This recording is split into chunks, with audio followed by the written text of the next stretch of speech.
मनुष्य जीवन केवल भगवत प्राप्ति के लिए मिला है। जो हमारे जन्म जन्मांतरों के कर्म बंधन हैं उनसे छूटने के लिए मिला है। पर भगवान की ऐसी विचित्र माया है कि छूटिबे के जतन विशेष बांधे जाएगो। जो छूटने का जतन भी करना चाहते हैं तो माया विशेष बांध लेती है। वैसे तो लोग छूटना ही नहीं चाहते, माया के ही गले पड़ना चाहते हैं। जो छूटने के लिए चलते हैं उनके गले माया पड़ जाती है। बड़ा विचित्र खेल है। संसार में हमें लगता है कि 99.99% तो माया के ही गले लगना चाहते हैं।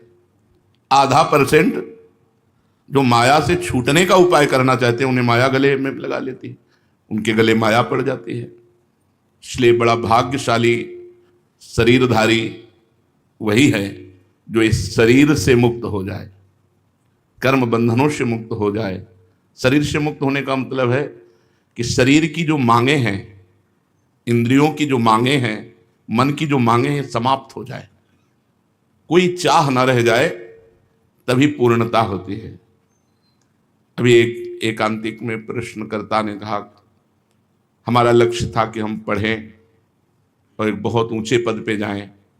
मैं बन भी गया वो, लेकिन मुझे शांति नहीं है, मुझे आनंद नहीं है।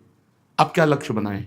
लक्ष्य तो पूरा हो गया, लेकिन जो मुझे चाहिए, मेरी अंदर की मांग, तो हमका वो है अध्यात्म, वो है भगवान की प्राप्ति। तो जब तक जीव भगवान का भजन करके भगवान को प्राप्त नहीं कर लेता, तब तक उसे स्वप्न में भी शांति नहीं मिलेगी। क्योंकि हमारे मन में, इंद्रियों में एक भ्रम बैठ गया है कि अशांति होती है कामना से और कामना की पूर्ति से शांति होती है। ऐसा भ्रम बैठ गया है।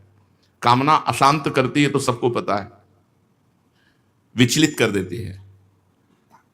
पर कामना के त्याग से शांति मिलती है। भगवान ऐसा कहते हैं, त्यागात शांति अनंतरम।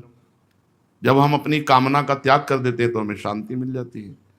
और हमें भ्रम बैठ गया कामना भोगों की हो, हम भोग लें तो शांति। इसलिए नाम जप करते हुए कामनाओं के त्याग की तरफ बढ़ें, कामनाओं की पूर्ति की तरफ नहीं। कभी पूर्ति नहीं हुई आज तक इस संसार में। जितने भी मरे सब अभाव में मरे, अभाव लेकर ही गए। पूर्ण तो वही हुआ जिसने भजन किया, जिसने अपने जीवन को भगवान के चरणों में समर्पित करके खूब डट के भजन किया, वही पूर्ण होके गया। नहीं तो यहां से सब अपूर्ण आशा, अपूर्ण कामना, अभावग्रस्त होकर ही मर के गए। जीवन क्षणभंगुर है, अभी है, क्षण भर बाद रहेगा या नहीं पता नहीं। यहां की सभी चीजें यहीं रह जाएंगी। फिर किस मोह में पड़कर इस छोटे से जीवन को आप भगवान के चरणों में समर्पित करके निश्चिंत क्यों नहीं हो जाते, निर्भय क्यों नहीं हो जाते? छोटा सा जीवन है, 70-80 वर्ष, उसमें भी 30, 40, 50 व्यतीत हो गए। पता नहीं 80 तक पहुंचेंगे कि नहीं। विचार करो, इस छोटी सी जिंदगी में तुम कौन सा काम करने आए हो और क्या कर रहे हो? यहां हम आए भगवत प्राप्ति करने। साधन धाम मोक्ष कर द्वारा, मोक्ष प्राप्ति, भगवत प्राप्ति, प्रेम प्राप्ति के लिए। और यहां कर क्या रहे हैं? अपनी इंद्रियों को दुलार, मनमानी आचरण जो हमारी दुर्गति कर दे, जो हमें और पतन के रास्ते में ले जाए। तुम्हारा जीवन सफल तभी होगा जब तुम निरंतर नाम जप करोगे। मृत्यु के भयानक चक्र से तभी तुम छूटोगे जब भगवान की आसक्ति हो जाएगी। शरीर की आसक्ति हटकर भगवान की भगवत आसक्ति हो जाएगी। असल में परम शांति को तुम तभी प्राप्त होगे जब तुम्हें भगवान का साक्षात्कार हो जाएगा। तुमने गर्भवास में भगवान से प्रतिज्ञा की थी, रो रो कर प्रभु से कहा था कि मुझे एक बार इस मां के गर्भ रूपी नरक से बाहर कर दो, मैं बाहर जाकर निरंतर तुम्हारा भजन करूंगा। दूसरा कोई उद्देश्य नहीं, केवल भजन करूंगा। लेकिन इस भगवती माया के प्रभाव से अपनी प्रतिज्ञा भूल गए और फिर फंस गए। ये माँ, ये पिता, ये अमुक, ये अमुक, ये अमुक कार्य, अमुक भोग, अमुक चिंतन। चेतो, सावधान हो, कहीं जीवन के ये दिन और रात व्यर्थ में न व्यतीत हो जाएं। एक एक मिनट संभाल कर व्यतीत करो। राधा राधा राधा। अगर तुमने संभाल कर व्यतीत किया तो तुम्हें पछताना नहीं पड़ेगा, अगर संभाल कर व्यतीत नहीं किया तो तुम्हें पछताना पड़ेगा। मन पछितई है अवसर बीते। बाद में फिर क्या, जब मरने का समय आया, भयानक दुख घेर लिए, भगवान का विस्मरण, अब दुर्गति तुम्हारी पक्की, अब उस समय तुम्हारे को पछताने का भी टाइम नहीं मिलेगा। आज तक जो भूल हुई सो हुई, आज से संभाल लो। जितने जीवन के दिन बाकी हैं, दृढ़ संकल्प करो कि एक मिनट भी अब व्यर्थ नहीं जाने देंगे। हर मिनट में भगवान का भजन करेंगे, भजन में लगाकर अपने जीवन को सफल करेंगे। ऐसा अवसर बार बार मिलने वाला नहीं। परम लाभ को प्राप्त करने के लिए अपनी तरफ से भजन करो। अपनी तरफ का यहां इशारा है कि यदि हमें भगवान त्याग दे, बहुत तुम नीच हो, पापी हो, मैं तुम्हें स्वीकार नहीं करता। एक तो हमारे भगवान का स्वभाव ऐसा नहीं, वो जिस पर कृपा करते हैं वही निर्वाह करते हैं। अपने लोगों से तो बहुत बड़ी बड़ी गलतियां होती हैं। हम तो भगवान की कसम खाते हैं कि आज से ऐसा नहीं करेंगे। जिन भगवान का इतना प्यार दुलार है, उन्हीं की कसम खाकर सुबह खाते हैं, शाम के तोड़ देते हैं। वो इतने उदार है कि वो ये सब देख करके भी क्षमा करते हैं, नहीं तो अपराध पे अपराध ही अपने से होते हैं। शीघ्र चेतो, अपनी तरफ से भजन करो। अपनी तरफ का मतलब है, जैसे गोस्वामी जी एक पद में कह रहे हैं, जो तुम त्यागो राम हो तो नहीं त्यागो, परिहरि पाए काहि अनुरागो। जो तुम त्यागो राम हो तो नहीं त्यागो, परिहरि पाए काहि अनुरागो। सुखद सुप्रभु तुम सो जग माही, श्रवण नयन मन गोचर नाही। हो जड़ जीव, हो जड़ जीव ईस रघुराया, तुम मायापति हो बस माया। हो तो कुजाचक स्वामी सुदाता, हो कुपूत तुम हितु पितु माता। जो मैं कहूँ को बूझत बातो, सो तुलसी बिनु मोल बिकातो। जो पे कहूँ को बूझत बातो, तो तुलसी बिनु मोल बिकातो। जो तुम त्यागो राम हो तो नहीं त्यागो।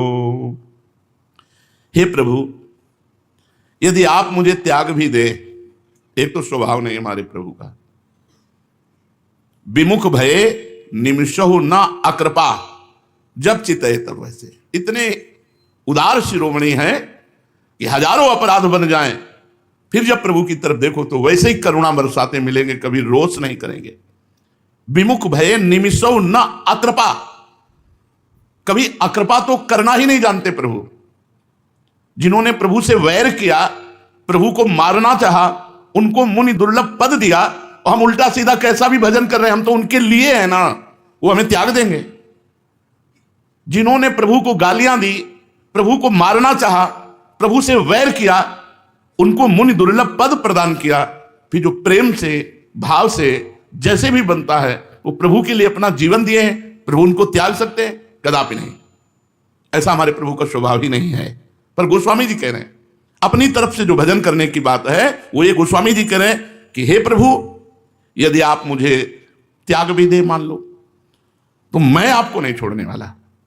तो ये अपनी तरफ से भजन का मतलब ये है कि अगर प्रभु मुझे नीच समझकर त्याग देते हैं तो भी मैं प्रभु को छोड़ने वाला नहीं। सुनो राम जी, यदि आप मुझे त्याग दोगे तो मैं आपको छोड़ने वाला नहीं, क्योंकि आपके चरणों को छोड़कर मुझे कोई ऐसा दिखाई नहीं देता जिसका आश्रय ले। किसका आश्रय ले? यहां सब भयभीत हैं।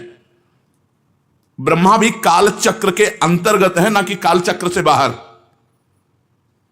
उनकी भी 2 परार्ध की आयु है, जहां उस समय पूरा हुआ तो कालचक्र उनका सब ऐश्वर्य वैभव विलुप्त कर देता है।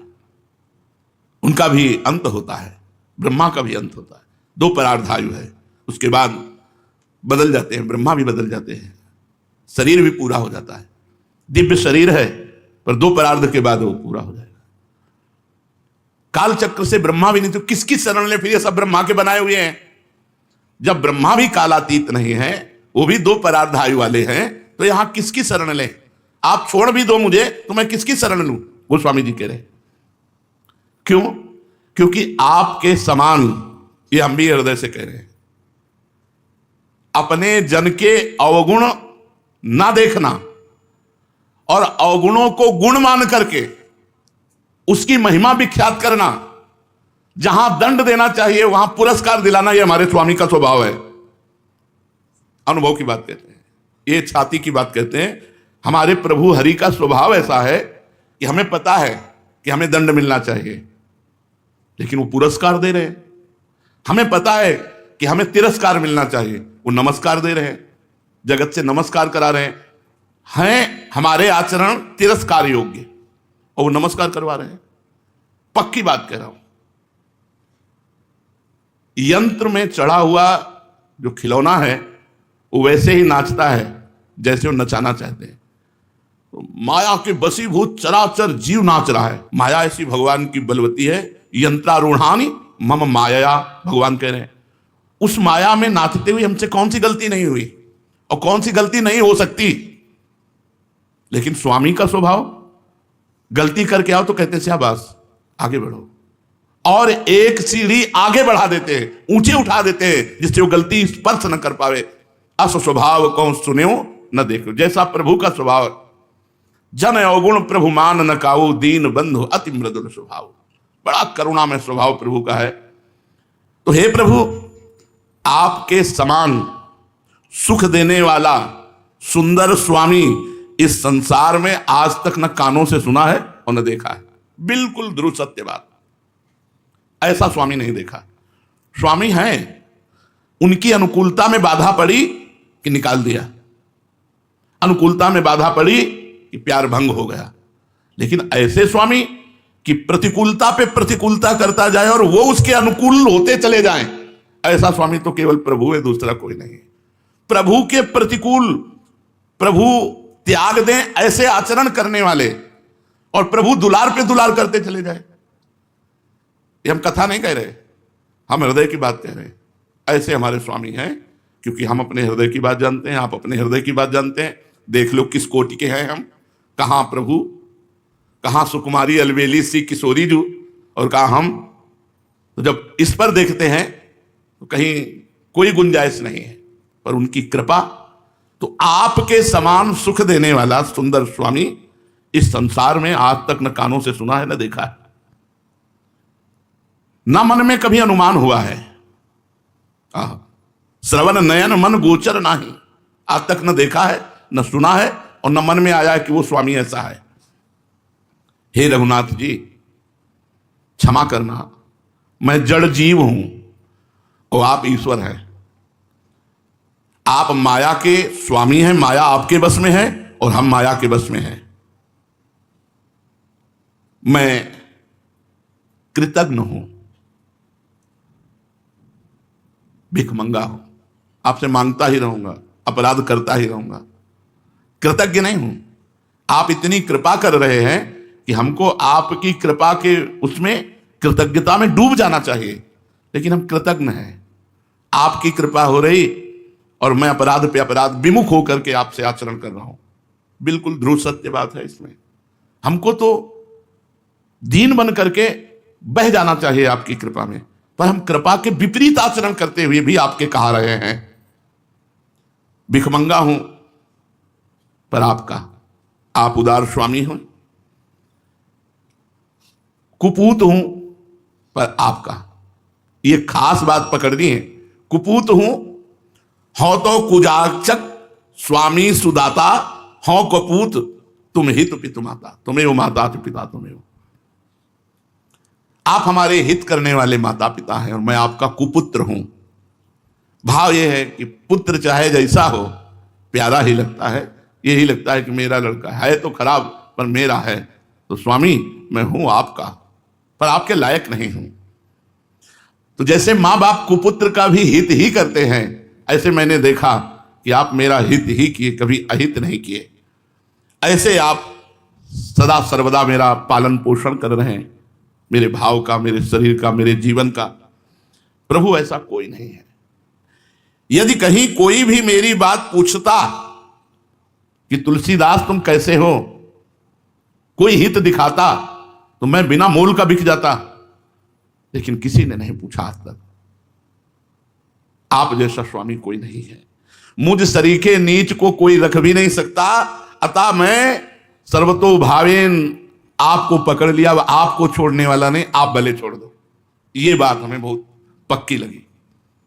अपनी तरफ से भजन करना है, आप छोड़ दो समर्थ हो, लेकिन हम आपको विश्वास दिलाते हैं हमारे प्रभु का स्वभाव छोड़ने का नहीं है, कभी नहीं छोड़ सकते। एक बार जिस पर कृपा कर दी फिर कभी अकृपा उस पर नहीं की, चाहे वो जितना बिगड़ेल हो जाए, समय लगेगा, सुधर के आ जाएगा लाइन पे, पर भगवान की अकृपा नहीं होगी। उसका पालन पोषण दुलार भगवान वैसे ही करेंगे जैसे सच्चाई पर चलने पर करते थे। ऐसे वो कच्चाई पे चलेगा तो भी भगवान का दुलार कृपा प्रसाद वैसे ही उसके ऊपर बरसेगा। इसीलिए उमा राम समान जग माही, गुरु पितु मातु बंधु को नहीं।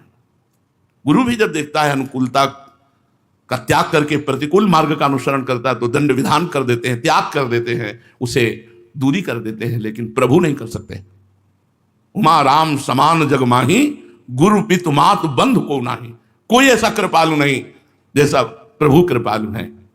इसलिए ये अवसर मिले कि ना मिले, हमको अपनी तरफ से भजन करना है।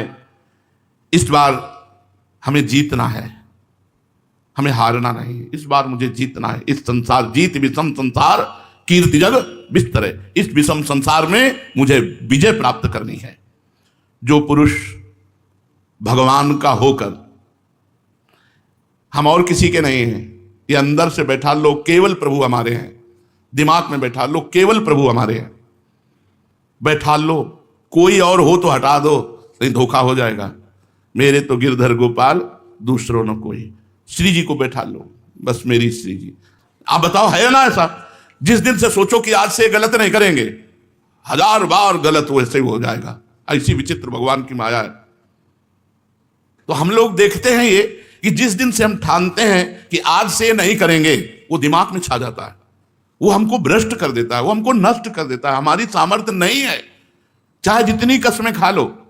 वो भीष्म जी नहीं है हम कि भीष्म प्रतिज्ञा की और पार कर गए, सुबह से शाम तक निभ जाए कृपा भगवान की, ऐसे हम कसम खाने वाले हैं, ऐसे हम दृढ़ प्रतिज्ञ हैं। तो भी हमें भगवान का आश्रय छोड़कर अन्य आश्रय नहीं लेना। ये ईमानदारी से बात समझ लो कि हमारे लोगों में बिल्कुल सामर्थ्य नहीं। हम अपनी बात कहते हैं, हम जगह जगह देखा है कि अगर हम संभले हैं तो उनकी कृपा से संभले, नहीं हमारे में सामर्थ्य नहीं खड़े होने की भी। परमार्थ में चलने की तो बात जाने दो, खड़े होने की सामर्थ्य नहीं है। अगर चल रहे तो अंगुली पकड़े हैं और वो चला रहे हैं, बस ऐसे हम देख रहे हैं। हम अपने को देख रहे हैं कि ऐसे पकड़ के चला रहे तो चल रहे, पैर नहीं टिक रहे, पैर फिसल रहे हैं, पर हम गिर इसलिए नहीं रहे कि वो अंगुली पकड़े। बस इतनी बात समझ लो। भगवान का होकर भोगों की कामना के फंदे से निकला जा सकता है, दूसरा कोई उपाय नहीं। ये भोग ही जन्म मरण का हेतु है। बार बार जन्म, बार बार मरण, बार बार बंधन, आकर्षण संसार का। भगवान के होकर ही भोगों के फंदे से जीव निकल सकता है। ये माया बहुत विचित्र है, कोई कहीं भी सुरक्षित नहीं है इससे। वही सुरक्षित है जिसकी रक्षा भगवान कर रहे हैं। सीम की चाप सके को तासु, बड़ रखवार रमापति जासु। बड़े रखवार भगवान जब बरद हस्त रख देते तो नहीं, ये इतनी विचित्र माया है कि किसी को कहीं से भी घसीट सकती है। शिव विरंचिका मोह को है बपुरान, अस जिय जानि भजी मायापति भगवान। जो भगवान का हो जाता है उसकी कभी शांति भंग नहीं होती। जो भगवान का हो जाता है, ऐसे जगत में माया की सामर्थ्य नहीं कि उसको नष्ट कर सके। झुक सकता है, लड़खड़ा सकता है, लेकिन उसके मार्ग को अवरुद्ध कर सके, ऐसी माया में सामर्थ्य नहीं। मामे वे प्रपद्यन्ते माया में ताम तरंती थे। जो मेरी शरण में आ गया वो माया से तर गया। जिसको भगवान की कृपा का भरोसा है, उनके विधान पर विश्वास है, उसको इस संसार में कोई विचलित या पराजित नहीं कर सकता। जिसको भगवान की कृपा पर भरोसा है, पक्का, अपने आचरणों पे तो नहीं है, अपनी तपस्या और साधना, महापुरुषों को देखो चरित्र पढ़ के, अपने देखो चरित्र, अपने चरित्र देखो, महापुरुषों के चरित्र देखो जिन पर कृपा हुई, तो कहीं किसी कोने में नहीं, पर विश्वास है कि भगवान ने मुझे स्वीकार किया है। अगर स्वीकार न किया होता तो ये बानक न बनता।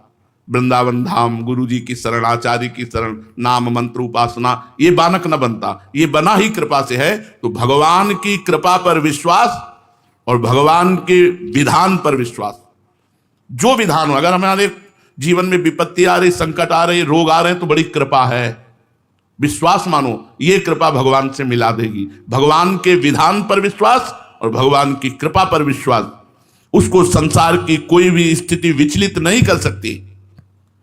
जो सांसारिक किसी भी व्यक्ति से और किसी भी पदार्थ से अपनापन नहीं रखता, उसकी जिम्मेवारी भगवान स्वीकार कर लेते हैं, उसके योगक्षेम की चिंता भगवान करने लगते हैं। जो संसार के किसी पदार्थ की परवाह नहीं करता और किसी व्यक्ति से अपनापन नहीं रखता, उसका पूरा ठेका भगवान ले लेते हैं, उसके योगक्षेम का वहन भगवान करने लगते हैं, उसकी चिंता भगवान करने लगते हैं। उसके लिए जो उचित है, हितकर है, आवश्यक है, वो भगवान अपने आप संविधान कर देते हैं। भगवान स्वयं उसकी रक्षा करते हैं और उसकी आवश्यकता की पूर्ति करते हैं। जो किसी भी वस्तु की परवाह नहीं करता और किसी व्यक्ति से अपनापन नहीं रखता, उसके योगक्षेम का भार भगवान स्वीकार कर लेते हैं। तुम्हारी आवश्यकता का पता भगवान को है, ठीक समय पर उचित निर्णय हो जाएगा।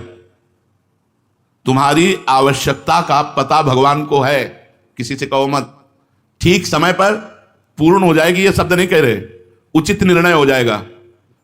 वो पूर्ण नहीं होनी है तो नहीं पूर्ण होगी। आवश्यकता तुम्हारी कामना है, अगर वास्तविक आवश्यकता है तो अपने आप पूर्ण हो जाएगी, आपको चिंता करने की जरूरत नहीं। जिसके योगक्षेम का भार भगवान उठा लेते हैं, पहली बात, उसकी कभी हानि होती नहीं, न आचरण से, न संपत्ति से, न जगत की किसी भी क्षेत्र से उसकी हानि नहीं हो सकती। लाभ ही लाभ रहेगा। जो भगवान की शरण में हो गया और जिसका योगक्षेम भगवान वहन कर रहे हैं, उसका लाभ ही लाभ होगा। किसी भी क्षेत्र में हो, लाभ ही लाभ होगा। सबसे बड़ा लाभ भगवान का चिंतन निरंतर होगा। भगवान का चिंतन निरंतर हो रहा है तो कोई विपत्ति, कोई दुख, कोई नाना प्रकार की जो विघ्न बाधाएं हैं, वो उसको छू नहीं सकती। हरि स्मृति सर्व विपद विमोक्षणम, सर्व, सब प्रकार के संकट, सब प्रकार के भय, सब प्रकार के दुखों का नाश उसके हो जाता है जो हर समय भगवान का मधुर मधुर चिंतन करता रहता है। अब कोई प्रश्न कर सकता है कि मैं भगवान की शरण में भजन करता हूं, मेरी तो हानि हो गई। वो हानि ही नहीं है। नाशवान का नाश होगा, अविनाशी का नहीं। और वो हानि लाभ देने वाली होगी। सबने छोड़ दिया, सब सुविधा लुट गई, कोई हमारा नहीं, बढ़िया लाभ हो गया। अब भगवान के सिवा हमारा कोई नहीं। वही हमारा भरण पोषण करेंगे, वही हमारी जिम्मेवारी स्वीकार करेंगे, वही हमारी आवश्यकता को दे। इससे बढ़िया लाभ क्या? ये तो परम लाभ हो गया। अब हमारी हानि हो ही नहीं सकती। हानि होने पर भी हानि नहीं हो सकती। वो हानि लाभ दे के जाएगी जो भगवान की शरण में हो। अगर भगवान की शरण में नहीं तो लाभ शब्द से संबंध है नहीं, हानि ही हानि है। जैसे एकांतिक में एक से बताया कि आप इतनी बड़े पद में हैं, इतनी बड़ी डिग्री लिए हैं, लेकिन जब मरेंगे तो अगले जन्म में फिर का पढ़ना पड़ेगा। ये डिग्री नहीं आपको याद रहेगी, ये पद नहीं मिलेगा, फिर ककारा से शुरू करना पड़ेगा। और यदि इस जन्म में 100 बार राधा राधा कहा तो अगले जन्म में 101 से शुरू होगा, 99 से नहीं। इसलिए अत्यंत आवश्यक है भगवान का नाम, भगवान की शरणागति। जिसकी दृष्टि बहुत छोटी होती है वो भगवान की कृपा को सीमा में बांधता है। अगर भगवान की कृपा होती तो हमारा एक काम बन जाता, भगवान की कृपा होती तो ये आदमी हमको गाली क्यों देता, भगवान की कृपा होती तो हमारे शरीर में रोग क्यों होता, भगवान की कृपा होती तो हमें ये लाभ मिल जाता। ये छोटी बुद्धि की बात है। भगवान की कृपा को किसी बात में बांधो मत। असाध्य रोग होना भी भगवान की कृपा है, ये हमने संतों से सुना। भगवान की कृपा से सबका संबंध छूट जाना ये भगवान की कृपा से सब वस्तुओं से राग मिट जाना या सब वस्तुओं का नष्ट हो जाना बड़ी कृपा का स्वरूप है। हम लोग कृपा को अनुकूलता से तौलते हैं। आपको सही कहते हैं, सच्ची शरणागति प्रतिकूलता में ही होती। जब कुछ अपना नहीं होता, कोई अपना नहीं होता और वो फुटपाथ में खड़ा होता है, तब आकाश की तरफ देखता है। और सच्ची शरणागति तभी होती है कि त्राहिमाम, अब आपके सिवा कोई नहीं, तो बस उसी दिन से गेम बदल जाता है। सब कर्म विधान भस्म करके नए भाग्य की रचना भगवान कर देते हैं। जिस दिन से शरणागति होती है उस दिन से भाग्य काम नहीं करता, भगवान का विधान काम करता है। बस शरणागति होती ही प्रतिकूलता में है। अनुकूलता में किसी बिरले की शरणागति हुई हो, बहुत विवेकवान जो हो, नहीं तो होती ही प्रतिकूलता में है। जब सब तरह से प्रतिकूलता घेर लेती है तो शुद्ध शरणागति का प्रादुर्भाव होता है। जो शरणागत होता है वो भविष्य की चिंता नहीं करता। भविष्य में क्या होगा, भविष्य की चिंता अल्पज्ञता है। भविष्य तो हमारे भगवान के हाथ में है। वर्तमान में भगवान का हम चिंतन करते हैं और भविष्य के लिए निश्चिंत होकर सोते हैं। काहू के बल भजन को काहू के आचार, व्यास भरोसे कुंवर के सोवत पांव पसार। वर्तमान में जब जागे तो प्रिया भजे, नहीं तो सोवे पांव पसार। संतों ने कहा जब जागे तो प्रिया भजे, जितनी देर हमें चेतना है तो राधा राधा राधा, सो गए। भविष्य हमारा उज्जवल है क्योंकि भगवान की हम शरण में हैं। भगवान में यथार्थ विश्वास हो जाए तो मानो जैसे बीमा नहीं हो जाता, तुम्हारी गाड़ी नष्ट हुई तो तुम्हें पूरा पैसा मिलेगा, गाड़ी का बीमा हो जाता ना, तुम्हारा बीमा हो गया। भगवान की शरणागति तुम्हारा बीमा हो गया। अगर तुम गिरते भी हो ना, बीमा में क्या होता है, बोले तुम्हारी गाड़ी का बीमा हुआ और गाड़ी नष्ट हो गई तो पैसा मिलेगा ना।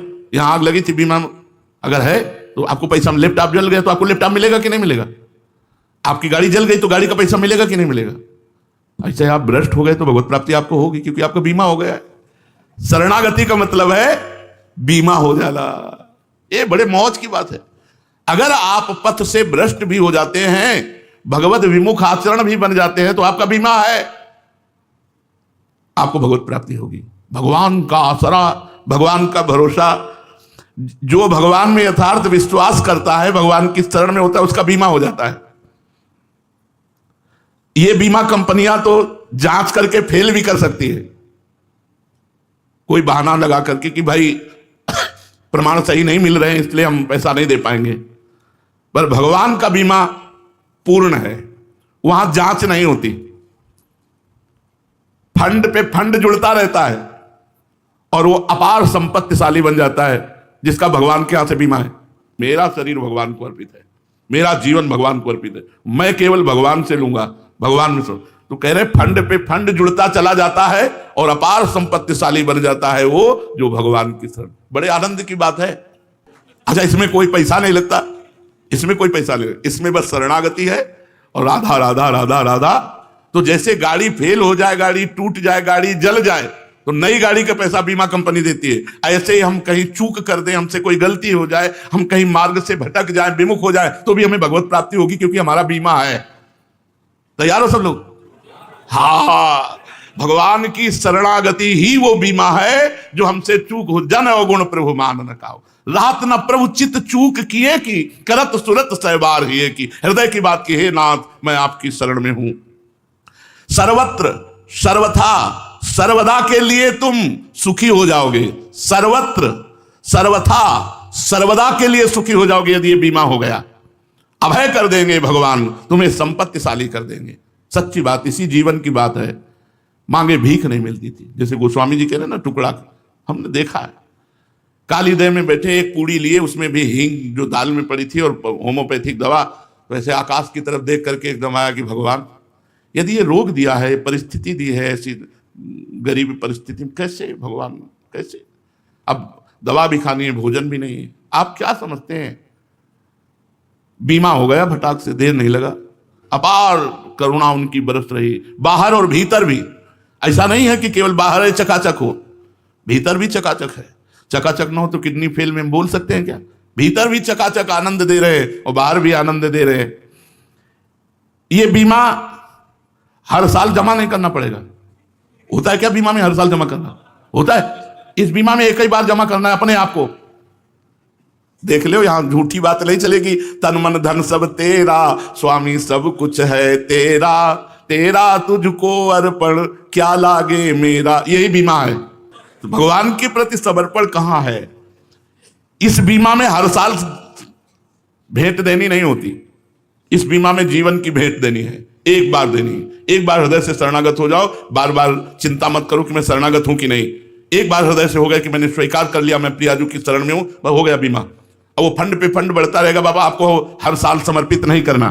जो एक बार सच्चे हृदय से भगवान के चरणों की शरण में आ जाता है, भगवान उसी क्षण सदा के लिए कभी नष्ट ना होने वाले अखंड सुख को उसके नाम कर देते हैं, अखंड सुख को नाम कर देते हैं। इसलिए हम सब भगवान की प्रिया प्रीतम की शरण में हैं, ये विश्वास करो और खूब नाम जप करो। खूब कृपा है, अगर भजन हो रहा है तो इससे बड़ी कोई कृपा नहीं। हम धाम वास कर रहे हैं, हम हर समय याद करने के लिए अपने सामने लिखा है, ये श्री वृंदावन धाम है। वृंदावन धाम में हम वास कर रहे हैं। सोचो कहां हमारे भाग्य, कहां पैदा हुए और कहां वास कर रहे हैं। वृंदावन धाम, रोज का रोज भगवत प्राप्ति हो रही। वृंदावन वास आप खिलवाड़ समझ रहे हो? अरे बिना किशोरी जी की कृपा के वृंदावन वास हो ही नहीं सकता। जिनको वृंदा विपिन है कृपा तिन्हीं की होए, वृंदावन में तभी तो ढान पाइए सोए। अब इससे बड़ा भजन क्या होगा वृंदावन वासी। दूसरा, रोज नाम वाणी सुनना ना चाहो तो भी सुनने को मिलेगा, ये कृपा नहीं तो और क्या है। घेर करके हमको माया से अलग करके रखा गया, ये कृपा नहीं तो और क्या है। हर समय हमारे ऊपर कृपा बरस रही। हम प्रियालाल की शरण में खूब नाम जप करो। शेष चर्चा आगे से आधा